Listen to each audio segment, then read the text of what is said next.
Hi, Hey, it's us, we're speaking loudly. so that you can hear us clearly. Webcam clarity. Yes. All my answers will be like this. So prepare. Okay. Okay. So there were questions on Facebook. We solicited questions on Facebook. And the first one was about Perilous, the new album. In what order did you record the tracks and why? And does it change depending on the piece, the album, the inspiration? Typically, you just record songs as you come up with them, and then you figure out what order they fit in on an album best. But in this case, it was pretty much written in a linear fashion, and we worked on it in a linear fashion. So it's atypical of the process that this kind of did start at the top and go to the end, with a few exceptions. Some of the little, what would you call them, interstitial bits. We just kind of dropped them in where they felt like they went. But this one really did pretty well go in order. John sang definitely in order. Mm-hmm. And wanted to do it that way, so it was a lot of track 1, track 2, track 3, and that's how they all kind of came together. They weren't even named for a long time. The writing started at the beginning and it went until the end, and it was being recorded and worked on in that order. So yes, this album went in order, but that's not the way they usually go.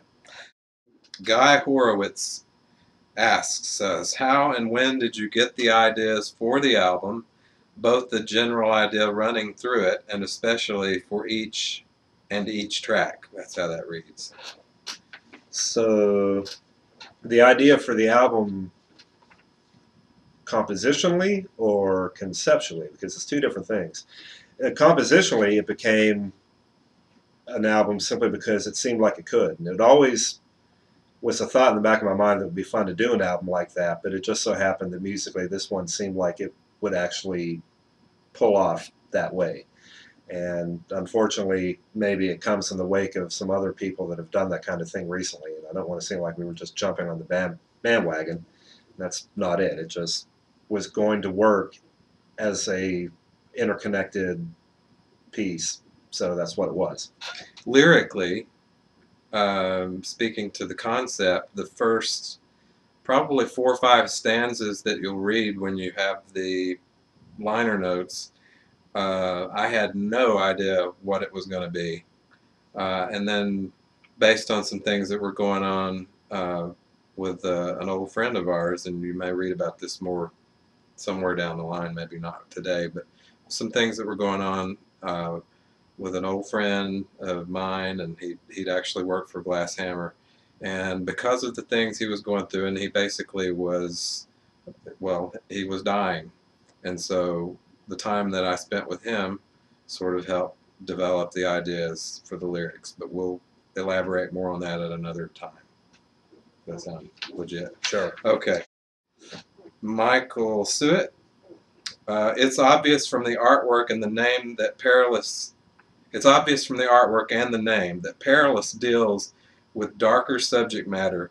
Will the story also have a positive spiritual meaning similar to what weaves its way into most Glasshammer offerings? Well, I'll tell you what our singer just said to me a few weeks ago when he finally heard the thing put together. John said, well, you know, it turned out a whole lot more positive than I thought it would once you take the thing as a whole. Lyrically, it's in and out, I'd say, with a lot of dark ideas and creepy characters, which is obvious from the cover. And the characters are in the lyrics, and you'll see them played out. And it's not all pleasant, but Glasshammer has a tendency to eventually fall on the side of positive, and I think that happens here. What console, DAW, dynamic processors, and time-based processors were used for the album? And this is from an audio engineer. We kind of covered all that in an interview with Audioholics. Yeah, we did.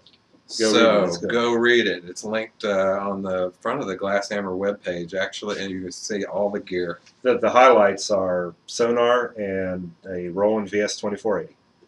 And that's that. Lawrence Haynes, any plans to bring Perilous out on tour, and where? Well, that's a short answer. Right now, no. There's not any plans. There's hope, but you know, right now we're just trying to get the album out, and hopefully there will be opportunities this year where we can get all of us together. It's more complex now than it used to be. Yeah, well, there was always a problem with Glasshammer being spread out over miles, and now we've managed to spread out from coast to coast. So trying to get us all together for rehearsals for shows is not an easy task. It's conceivable, but that there might be slightly alternate versions of Glasshammer. Yeah, that might pop up and do things, depending on who's available. Because these two guys want to play, and if we get the chance. Let it be said that material from the last 3 albums with John Davison singing will not be performed without John Davison singing. Yeah, only if John can do this with us. But maybe there's other things from our past that we can't perform at a different incarnation. So stay tuned. Stay tuned. Charles Stack, did you use any analog synths? Inquiring minds on Prog Archives want to know. We did use an analog synth. It was a Yamaha CS5. Yep. Yes, we did use an analog synth. There are other things that, in a blindfold test, should pass as an analog synth. They do to me. And what do I know? I'm just a progger. But they work. Yeah, they work. All the time when you want them to. So for the purists out there on Prog Archives, you know, just deal with it. Okay? Yeah. All right. Come on, guys. Okay, Nanette. A while back, you posted a question if there was ever an event in your life you could call perilous. What was your perilous event? This is for both Steve and Fred. Do we want to share our perilous events? I'd have to think on that, really. Life is perilous. Yeah, basically. And it occurred to me when we were trying to come up with a title, and this is, you know, I mean, a lot of us, our audience included, we're all in the same age category. Yeah. And the older we get, the more we see that life is kind of perilous. Yeah. So I think you can look at pictures of me from 1995 and previous and kind of put it together. There was some perilous times for Fred. Yeah. So yeah. And why is this hair gone now? Huh? There's some peril. Yeah. Okay. Specific events we'll say they're personal. Yeah. Were any unique instruments used in the writing and recording of Perilous? Well, we relied on Alan Chico's classical guitar quite a bit. And not only him, but an entire ensemble of classical guitar players that he plays with. So at one point, there's like a dozen guys all playing together live, which is pretty cool. That's something I've never heard, an entire choir of classical guitars. Classical guitars. Should I get the sitar and put it in the picture? Yeah, but it's not on the album. Well, yeah, it is on the album. Well, yeah, his. Oh, do we have the choral? Do we have the actual? Okay, it's coming. But this was also on If. Yeah, this was on If, but not on Corkwood. And, you know, check this out. Isn't this unusual? Unless you're Steve Howe, then it's not very unusual. Yay! It's not an actual cool choral, looking? it's a copy of the choral. Yeah.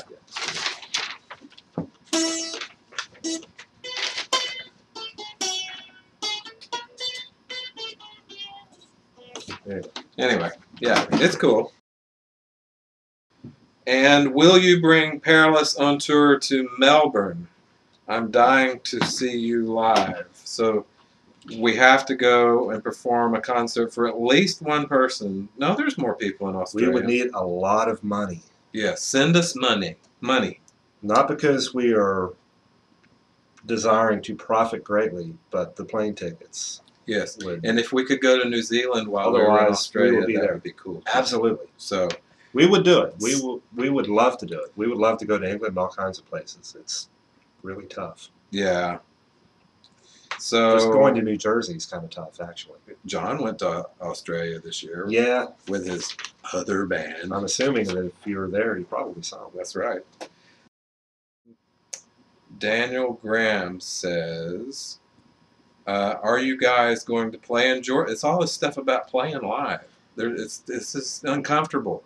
Are we going to play in Georgia? I'd love a chance to see you live. We're working on it. We're working on ideas, side projects, contingencies, if you will. It might take a year to put all that together, but we're not done with the live thing. Playing. Yeah, it's really been a long time. Yeah.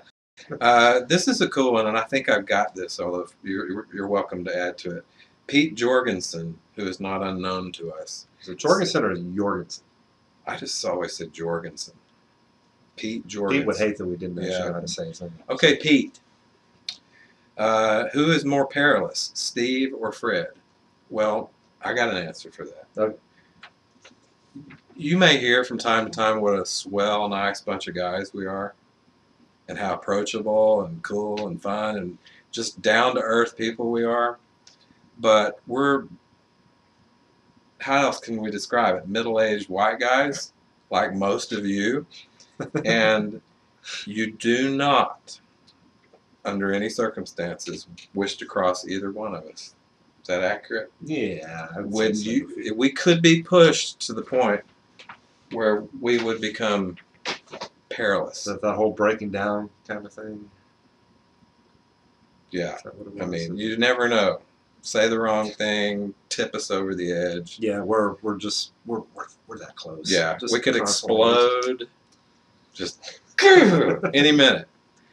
So, that being said, the best way to keep us from being perilous would be to go to the Glasshammer website, click the little buy button, especially while there's time to get an autographed CD by John, Alan, us two, and buy our t-shirts. Yeah, spread word of our wonderment. Yes, our glory. Across the internet firmament. Yes. Yeah, the most hyperbolic way possible. Do the click like and share. Yeah. All those things, and go into all the forums, and don't spam, but tell everybody how much you're looking forward to the album. Oh, go ahead, spam. Yeah, spam. They love it. Create some controversy. It's wonderful. Okay, we'll cut you loose. But I hope you like the album. It's coming pretty soon, about a month. Yeah. About a month you'll have it. It is the best dang thing we've ever done. Of course, we always think that, but this time it's really, really true. It is. It is. It's very cool. I like it. I think I'm happy. As a reward for listening through to us ramble on here, we'll close the video with something maybe they haven't heard before. I'm not sure what you've heard and what you haven't at this point, but I'll try to put a little snippet of something on there that you haven't heard. There you go. So, enjoy. Enjoy. Thank you. Past the sunlit meadows up ahead, there's yet one hurdle that we dread. Yet once beyond it, we'll be free.